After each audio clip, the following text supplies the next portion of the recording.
திமுக முப்பெரும் விழாவில் கலந்து கொண்டு பேசிய தமிழக காங்கிரஸ் கமிட்டி தலைவர் செல்வ பெருந்தகை, எம்ஜிஆர் செய்ய முடியாததை முதல்வர் ஸ்டாலின் செய்துவிட்டதாக புகழாரம் சூட்டியுள்ளார். எப்படி இந்தியாவில் இல்லாத வெற்றி தமிழகத்திற்கு மட்டும் கிடைத்திருக்கிறது?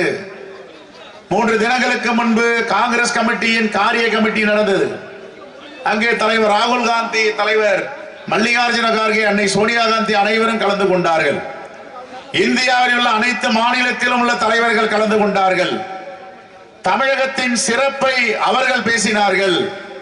40 தொகுதியிலும் வெற்றி பெறுவது என்பது அவ்வளவு சாதாரண விஷயம் இல்லை. அண்ணன் தொல் திருமாவளவன் அவர்கள் சொன்னது போல எம்ஜிஆராலேயே வெற்றி பெற முடியவில்லை.